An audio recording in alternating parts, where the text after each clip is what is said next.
Okay, ladies and gentlemen, welcome to another episode of Primary Market Podcast. Hey, I'm really excited today. We have an awesome artist guest on the show, Joe Yonke. Joe, what's up? Welcome. Hey, thanks for having me. So Joe Yonke, I guess I'll do the intro. We've run it through a couple times, but I'm back now. And so I'm a 26-year-old artist. I'm a painter from Pittsburgh. And I grew up a PA kid, went to Penn State for undergrad, was studying business, marketing, kind of advertising as well, and didn't think I could be a full-time artist or that was like a viable career path until like midway through college. I kind of, as I consistently was painting and drawing my whole life, like I just was sort of found myself making work really consistently again in college.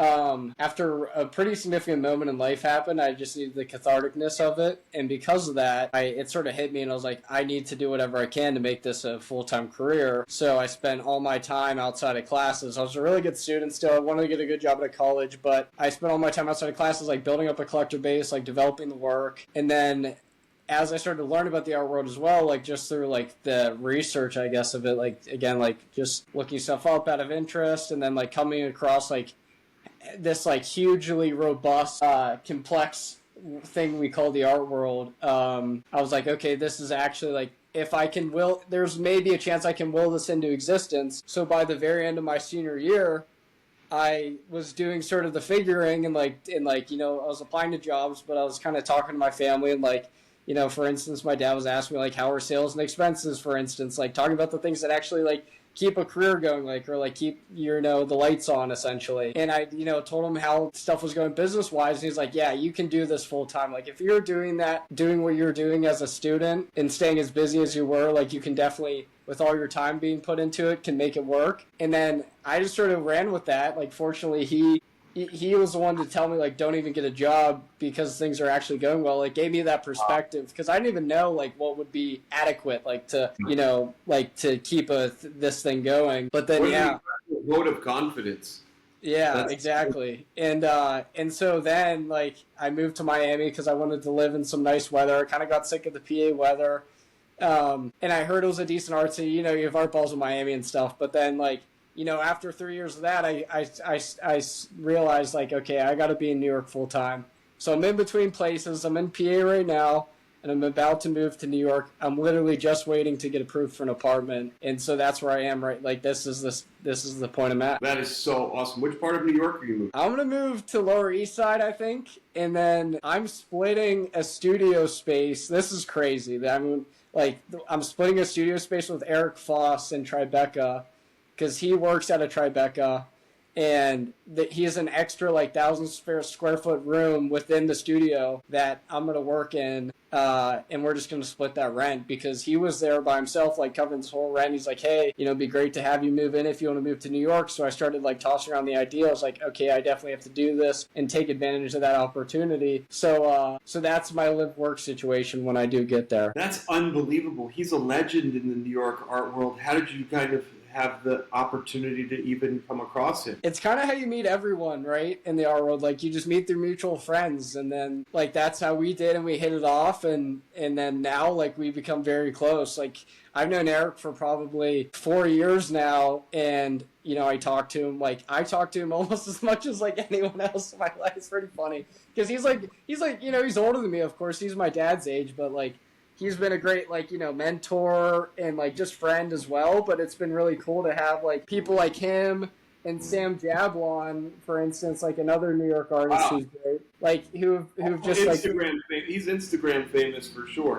And they've just sort of taken me under their wings. And Eric, when he was he was like, if I'm going to share the studio with anyone, I'd like it to be you. I was like, oh, that's meant a lot. And, after I heard that, I was like, I got to definitely be working around this guy. And during Art Balls in Miami, he stayed with me for that whole week, and that was a blast. So I'm excited to be, him and I will be hanging out a lot more soon here. So really cool. Okay, so you mentioned earlier that your grandfather was a hobbyist artist. What sort of work did he create? And then kind of, how did that lead to your artistic journey? Yeah, very different mediums. He paints very loose watercolor paintings that are like usually Midwestern scenes.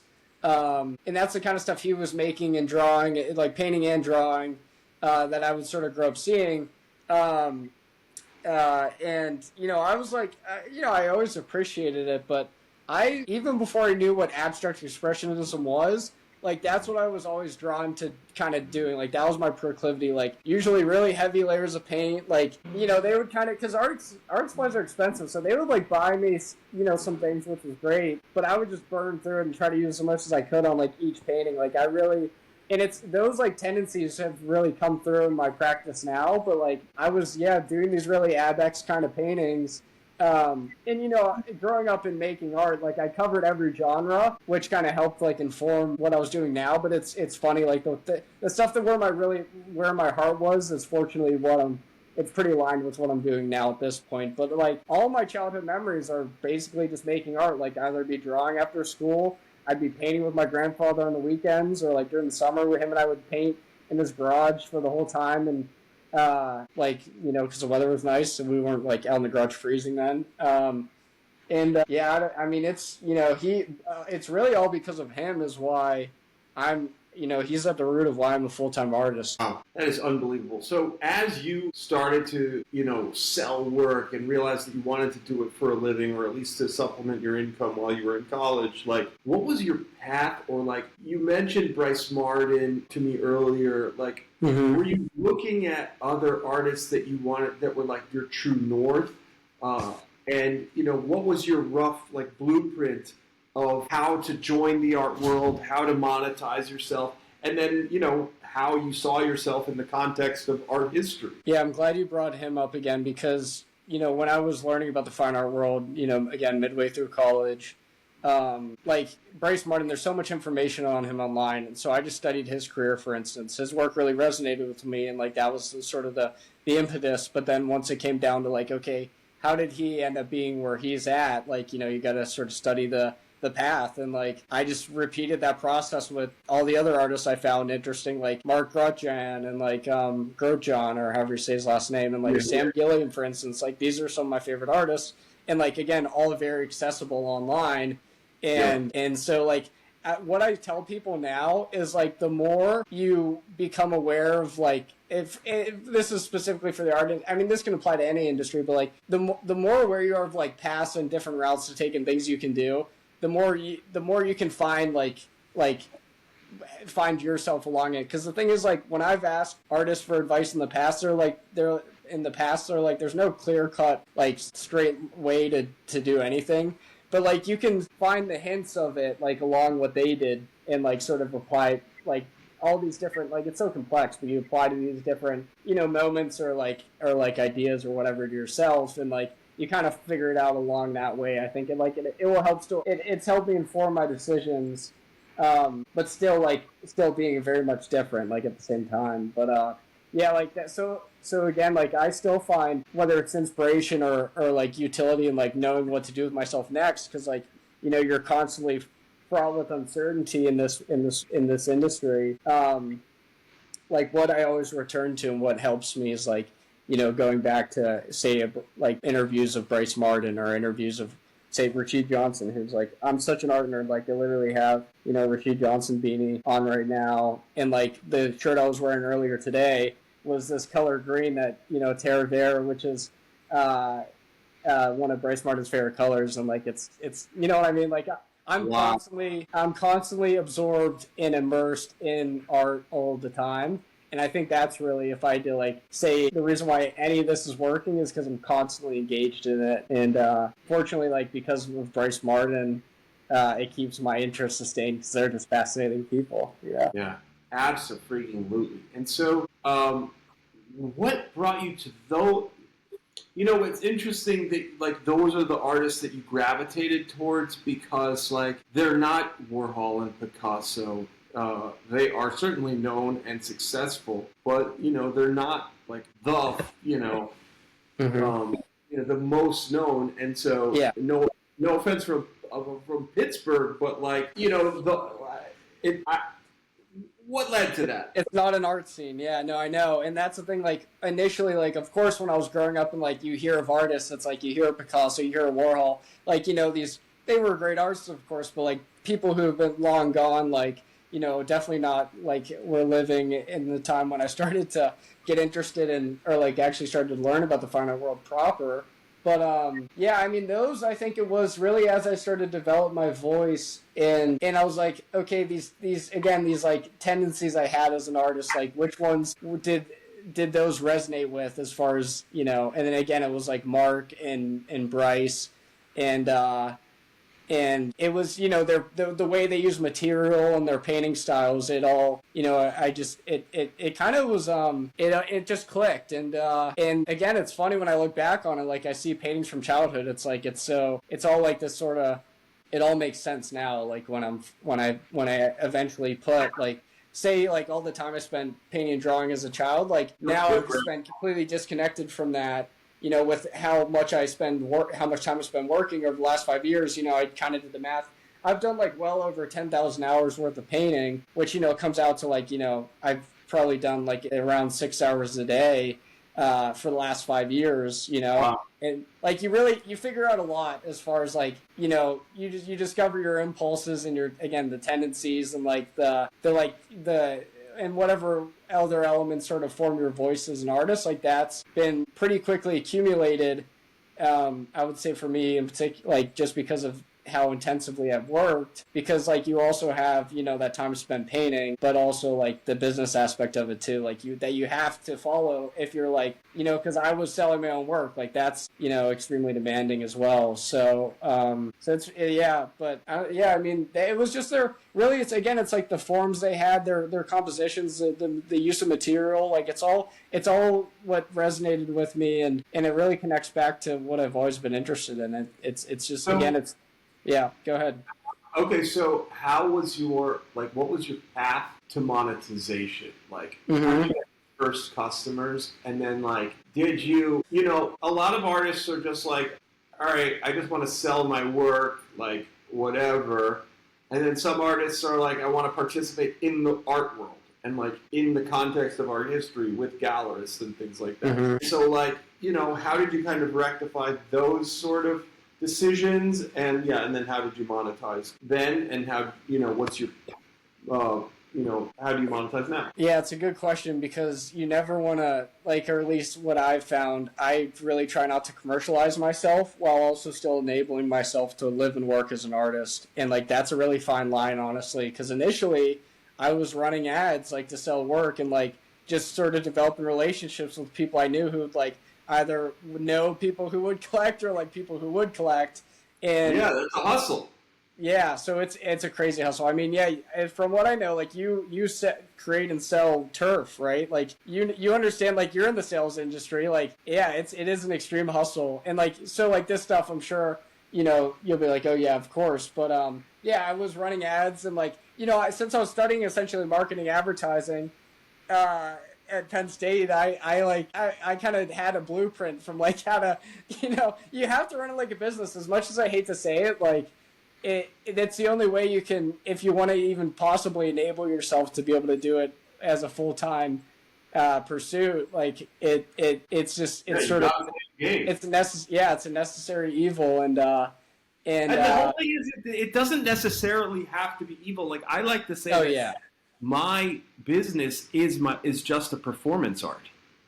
Yeah, true. You know? Yeah. And so, like, I don't know, just like, there's a lot of poo-pooing around the business elements in the art world, because perhaps it's a little bit, because the money does, you know, poison the well a little bit. Yeah. It poisons the well on, but ultimately it's just a really important element of the game, and like causes the wheat to rise from the chaff, and like I don't know, like if you can kind of not hate on it, you can kind of like navigate it a little bit better. Yeah, for sure. Yeah, it's just the stigma makes me self-conscious about talking about it, but I agree. Like it, I mean, no, I'm very thankful that I have that business sense and acumen, because it, again, like I get so much more done just even artistically because of that. Like it just enables you, you know?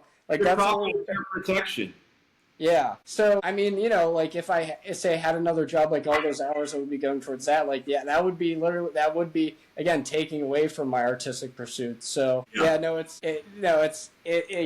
without those things, there's no way I would be even close to being at the point I'm at. Especially again with like even just the amount of time it took to educate myself about all this, like not growing up with any knowledge again about the fine art world, like even that alone takes a lot of time. And like for instance, what I do with that, like I get up in the morning and I work literally the whole day until nighttime, barely eat anything. I'm bad about feeding myself because I spend so much time working.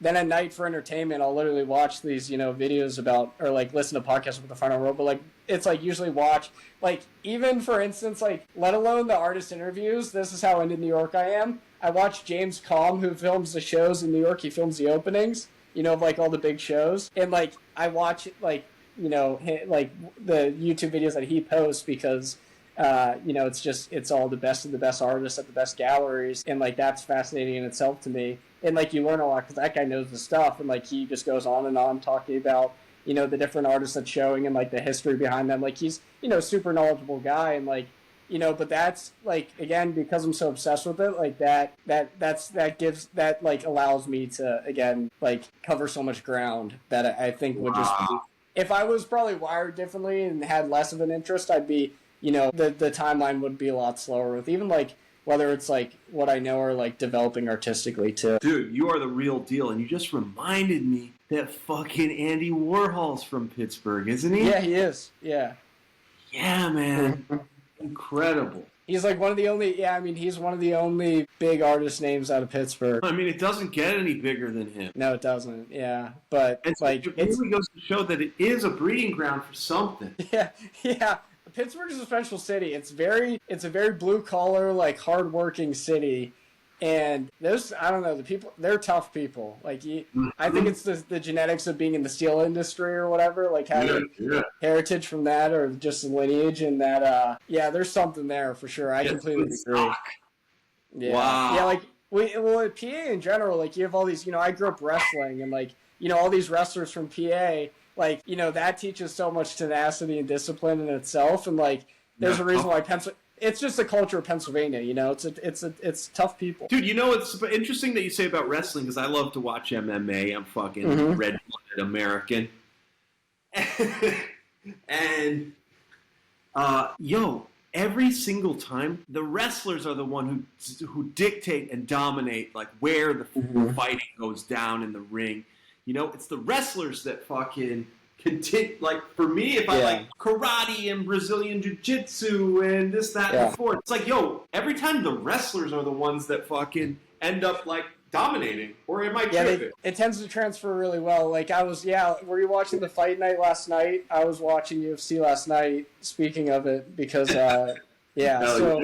I'm a huge MMA fan, but the wrestlers tend to excel pretty well. I mean, they're really good with, you know, distance because, you know, like that's a very key thing in fighting, and like, you know, that's all sort of the like where your body's positioned in distance and like when to, you know, say the wrestling terms like to shoot a takedown or like do an attack essentially. Like, you know, it's all about orienting yourself and checking your space and like, you know, again, like those things they transfer really well to fighting in general. Like, I mean, and those guys usually they're what they call it, gas tank. I don't want to use like these stupid like dorky esoteric like wrestling fighting terms because you know like there's not like people in our world like they don't know that stuff, you know. So. I just feel so goofy when I do because like it's ways that like you would understand what I'm saying, but like it's just from someone on the outside, like it's intuitive what the words mean, but it sounds so goofy. Actually, no, it's like, but it's So anyway, PA man, that's I do attribute a lot of my qualities to being from Pennsylvania, honestly. Hell yeah! All right, so now start talking about Miami. Like, what the scene was like. Did you live in the arts district? How it affected your work? You know, what the market was like. How, you know, you dove into the culture. All of it. Yeah, I did not live in what they call Wynwood, the Arts District. It's honestly very like pop art, like the commercial like Miami art you see. Like that's really what is Scrooge up there. McDuck spray painted. Yeah, Like yeah, that type of vibe. yeah. Pretty. I don't know. I'm not going to disparage it, but it's definitely not what I'm into for sure. Right. That's not Ice Bryce House. Martin. Yeah. It'd be funny if it was. Yeah, for sure. Like he would not fit in up there, that's for sure. But like you have Kenny Scharf in the Wynwood Walls, which is kind of cool. Like I definitely appreciate Kenny Scharf. I love Kenny Scharf for sure. But I don't know. He's fundamentally a New Yorker, isn't he? I mean, wasn't he in that like New York scene? Yeah, of course. Yeah. But no, he's like that's why like it's his so like his name will get tossed around with Wynwood Miami because like he's up on those again the Wynwood Walls, but there's nothing really there. The fine art connection in Wynwood actually there's not really any kind of overlap. There's Alapata, which is like this a sort of row of galleries. They're by the Rubel Museum. And that is some good, you have like Andrew Reed Gallery, for instance, KDR, Katya David Rosenthal, she's over there. I know Mindy Solomon, like a lot of people know Mindy is. Like they're all next to each other in that strip. But like, then you have Marquez Art Projects, like that's a good public collection that John Marquez opened, and he's a great guy, great collection. And like that's cool. And that's, but again, like between Rubel, maybe, the ICA is great. ICA Miami is pretty badass as well. Alex Gardenfeld is the director there. So, like, those things, like, you have some solid, especially, like, I would say ICA, Marquez Art Projects, and Rubel, like, they really put Miami on their backs, I would say, and, like, I think they keep and then also Art Balls of Miami, like, they keep Miami in the equation. And, like, KDR and Andrew Reed, like, they'll show great stuff sometimes, and but yeah, Miami, it's it's kind of an oddball. Like people definitely have like mixed feelings about it, and like Art Balls of Miami has a stigma that's like a big party week, and like that makes sense too. And I definitely agree with that. But I don't know, it was to be around that full time. It was helpful, especially like I'm glad I'm matured more, and like I'll be living in New York at the like where I'm just further along career wise and artistically and just like even like socially, emotionally, whatever it is, like just being like older, like I think that's going to be helpful to be because New York, it's like it's the real deal there. You don't go to mess around and like that's mean even just you got to grind. It's a full grind for sure. Mm-hmm. And it's interesting. I don't think he would remember me, but I actually met Eric Foss around 2011. I was living in the Lower East Side. Mm-hmm. And I was just meeting artists and going to galleries with my cousin, just learning what art was, because it was just like, I was living in the Lower East Side, he was in the financial district, and we were like, what the hell's all this stuff going on in Williamsburg, like about art galleries? Like, is it, like, we literally didn't understand. Yeah. And we went to a bunch of different galleries, and we met Eric, and he showed us around his studio and stuff like that, and he was really nice to us. He's a great guy. Yeah, it was just like, just two young dudes at that time, now we're old, that just wanted to understand, like, what art was. And he was one of the people that, like, put us on this journey. Wow. Yeah, that's great to know. I will look forward to when I'm there working out of that studio with him. I hope you'll be in town at some point and we'll come by and hang out. Yo, I would absolutely love that for shit. Yeah. I think one day I think I would like to move. I definitely would love to move back to New York City. Oh, I lived there for like 19 years, so it's definitely in my blood. Yeah. But okay, so Miami happens. Then what's going on with your style in Miami? Like your personal works and like, how is that changing? Or is that staying the same? You're finding your voice or you're following your voice? Or talk to us about that. Yeah, I covered, I don't know. It was still pretty, I would say, early in me really figuring out how to paint, essentially. Like, again, I spent... Dude, you're not even 30. You're fucking not even getting started yet, baby. You got so much runway. Yeah, no, exactly, dude. Like, that's the thing.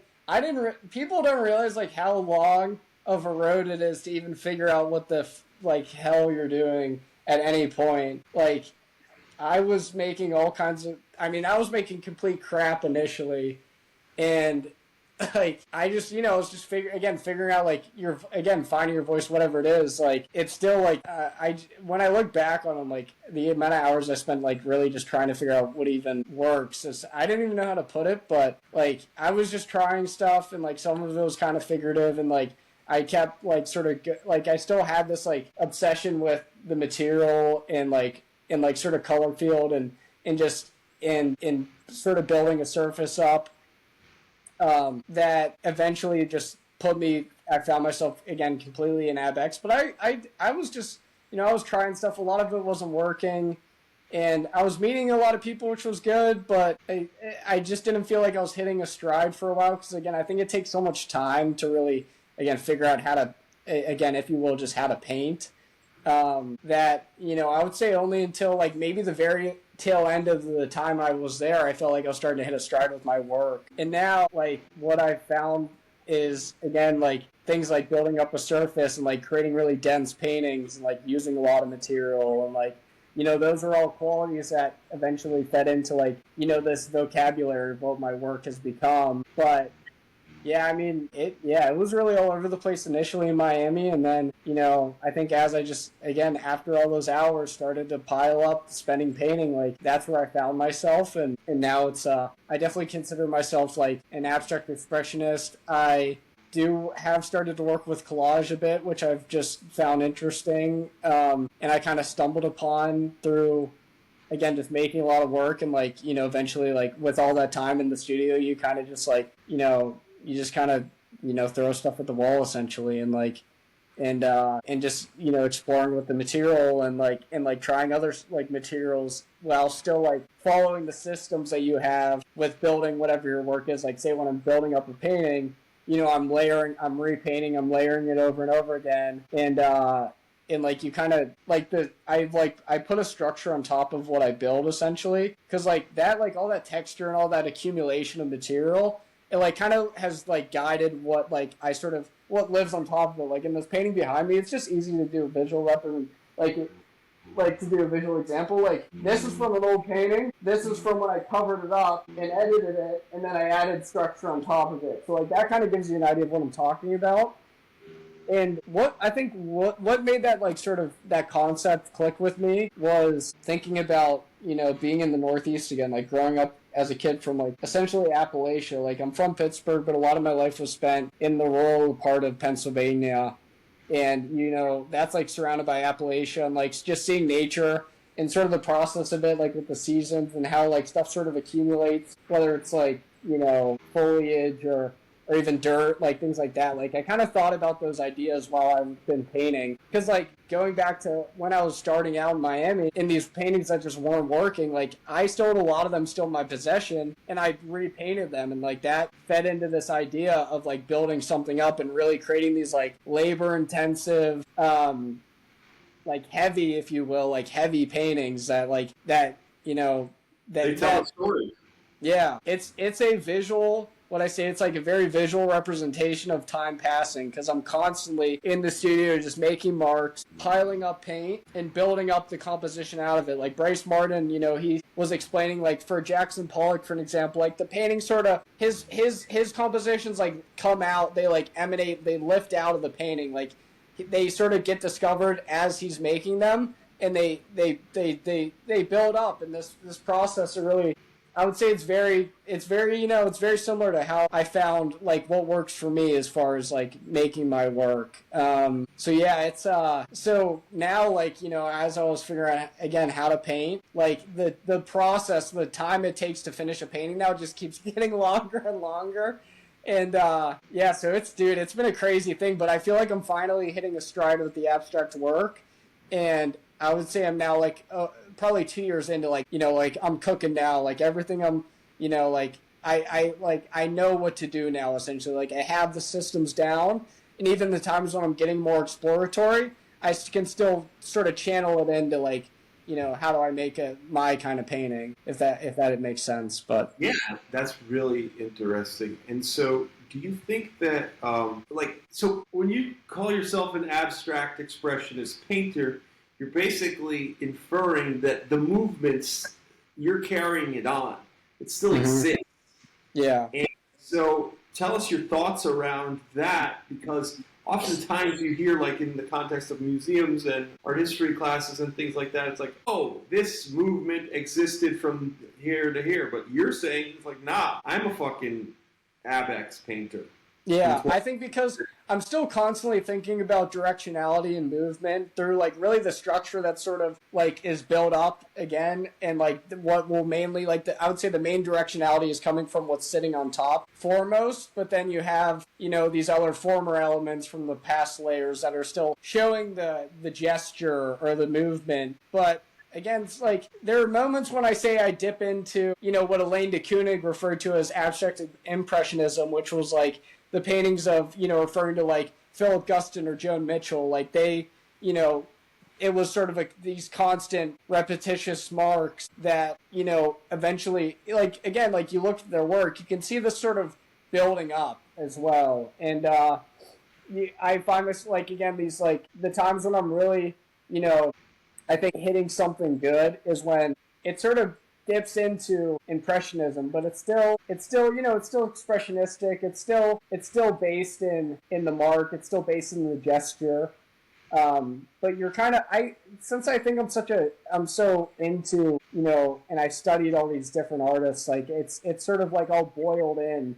Like whether it is the impressionists or the expressionists, like I think I've just taken aspects of like even subliminally, like or like subconsciously when I'm making work now at this point, like and it's fed into again what my work has become. Okay, so another thing that you mentioned like earlier in the pod is that you had essentially a traumatic experience that kind of forced you into painting more or something along those lines. Do you mind sharing as little or as much as you'd like about that? Yeah, I just I don't know. I've never really talked about it as far as like when it's like there's like the people that I like I'm trying to think of how to put this. Like I talk differently when it comes to like friends and like people I'm close to explaining stuff, and then it's like when I'm like in my like artist work mode, like talking, you know what I mean? And like even what I like share, I think like I don't know. I had some disagreements with friends of mine. Essentially, I'll say I had some disagreements with friends of mine that led to like a pretty significant falling out and got really messy. Like to put it like as basically as possible. Yep. And essentially lost like a bunch of friends of mine that I thought I was gonna have forever, and like at that moment they were gone. But now I've like rekindled relationships. But it was more of like just sort of I don't know. I think at the root of it was sort of like just fundamental ethical disagreements that I had with sort of the group I got into. Like I kind of came to college like a very different person, where like I kind of ran with the wrong crowd, if you will, and like that. Oh, I will. Yeah, and then eventually, like my falling out I had, I pretty much just chose to break out from that and get away from it, and like that, just sort of like that turning my back on them caused obviously a lot of tension and issues, and yeah, so like without getting into too much detail, like that's how I would put it.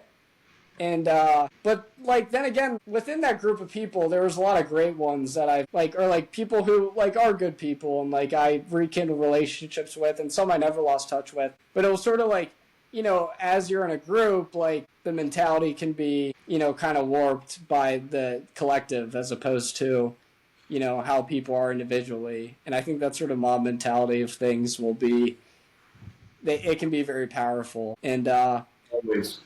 Yeah, so I hope that was like good enough, but that's yeah. So basically, like you like kind of having this falling out with your friends, like really kind of forced you to kind of reflect on things, or needed a way to channel some emotions or something along those lines. Yeah, and channel some energy or frustration, and you weren't gonna fucking hit the steel mill. No. And so, you kind of, and that pushed you into this. And it's so incredible how, like, you know, life forces us into certain scenarios that, like, end up being blessings. Yeah. You know, like, that set you on, like, this unfortunate scenario, like, set the stage for your path. Mm-hmm. And, like, yo, look, now you're moving to New York and you're hanging with, like, established artists, and now you are writing your chapter in art history, and that is so fucking cool and so exhilarating. Yeah, thank you. I always think about how if I would have stayed in that group, I wouldn't be a full-time artist. It's like that was absolutely the point where everything sort of where this all came together. This is crazy to think about. Yeah, you're absolutely right. Man, bananas. So, okay, now, like, what is your methodology around, like, selling your work today? Mm-hmm. Like, have gallery representation? Do you want gallery representation? Like, what's your take on it? What's your take on the New York art world? What's your take on the art world and the global art world? All this stuff. Yeah. I mean, there's a lot. I don't know. There's a lot to be said about that, and I try not to. I obviously have trouble not rambling, but I'm just I'm kind of focused on just sort of controlling my market right now, selling my own work to the people I trust with the work. And since I put so much time in developing those relationships, that's all snowballed really well and like is helping me sustain the practice. But since I'm such a fan of, again, the proper fine art world, like what we know it as with the gallery system, and like I would love to participate in that, I'm very careful about not getting entrenched in it too soon, because I want to do it like where it will be the right time, where like I can get in the right network that will lead to a continual trajectory, if you will. Like I don't want to get stuck in, a lower level too early on. So like I've been avoiding that. And there's been solid interest now, but yeah. I want to kind of just wait till I'm living and working in New York and I can add people to the studio. And like it's going to be so easy to get people to the space in Tribeca that I'm really excited for that. And I will look for, my plan has been, like, once that sort of comes together, which should, again, be in August, like, that's when I'll start, entertaining the idea of representation. Because when at the end of the day, like, it has been getting pretty exhausting, like, handling every aspect of it on my own, being 5 years into that. And, like, I know a lot of artists, like, usually they don't, like, if they don't have to stick it out for that long, and they can get represented by someone solid, then that's great, and that's what I plan to do. But I'm holding off until I'm just around where I can optimally meet people and build connections that I already have, and just sort of be a living, working New York artist, because I think that's really that's just when it comes down to like what I feel like I should be doing, to be as like pragmatic as possible. Yeah, that's really cool, unbelievable. So, as you're doing that and building your name and building your repertoire and immersing yourself with these people, what is your take on the role of social media, Instagram specifically, and then your own kind of online marketing, or however you want to put it? Yeah, I mean, everyone in the art world is on Instagram. What I tell people who don't know the art world, I say there's a lot of artists on Instagram, but they're not necessarily in the art world. They're like, there's a lot of like Instagram artists, and like, again, that stuff tends to be very commercialized. And look, more power to people who are being able to sell their work online and stuff. I think that's great. But it's just let me do the Instagram meme. Have you ever seen the people that like the turning. Yeah. I just realized what you're doing. That's that's so funny. Yeah, exactly. Like I would never do that. Like. And the thing is, you never see anyone like in the final world doing that. Like, you know what I mean? Like, I'm trying. Like, you gotta play the game, if you will. Like, where you again can't do like this. I don't know that stuff. It's so hard for me to. It honestly it gives people a different impression of like the art world. But again, more power to people who are being able to sell their work online. I think that's great. But like. I want to participate in the, get into the institutions and stuff. Like, you have to do it a certain way. And like... That's a really succinct way to put it. Yeah. You got to do it a certain way. And I just post my work. I still post a lot because I honestly, like, when I'm spending almost all my time just working, it's a nice, like, reward I give myself sort of at the end of the week or so, where I can, like, put something on Instagram. Like, it's a good dopamine hit. And but still, like, I don't know. I've even had very reputable artists or like big names tell me like to not post too much and stuff. And I'm like, it's just there's so many rules. And like, I don't know. I still like, tend to post pretty often. And like, I like to share like what I'm up to, like what I'm looking at, and what I'm like, say drawings, like ideation stuff, and like sort of process of paintings too. Like, that's one thing people I think will misunderstand from when they look at my Instagram. Like, the old paintings, yeah, of course, some I've sold, but a lot of them I've just repainted. So, like, the stuff lower in my feed is just has been repurposed essentially and built. It's like was like the foundation of what became the finished painting, or like the painting that now I like have as representing me as my work. And so, like, I don't know, like, dude, I'll tell you, man, like, they're not quick paintings. Like when I'm throwing stuff up every week now, that's just because I've spent so much time building up those paintings, and like they were old paintings that I just like I eventually resolved and finished. And so you know, it's so yeah, I'm still like always questioning like how to go about it and what to do, but I have found it very helpful and nice to be able to, like, you have access to like everyone. Like, I don't really DM much, but I appreciate the DMing, and like that's how we got in contact, which was great. Yep. But, like, you just kind of, like, when the moment's right, like, maybe I'll, like, strike up a conversation. But I just like the idea of, like, those people can see, like, know I'm around and can see my work, see what I'm up to. And, like, eventually, you know, they might lead to something. And I just try to, like, and that's one great advice I've had, like, from artist mentors is like, it's not a marathon. Work as hard as you can, of course, but like take your time. And like that's one thing I try to constantly return to. And like that's my mentality with gallery representation. It's like I'm so not in a rush. Like I'll keep doing what I need to do. But when like, you know, the more patient I am, I know the better a situation will arise. So I'm just like, I don't know. I'm just, you know, again, I'm still constantly figuring it out as I go. But yeah, and you know, you gotta follow the rules though. Like gotta just like indulge people and sort of what they want sometimes in the fine art world.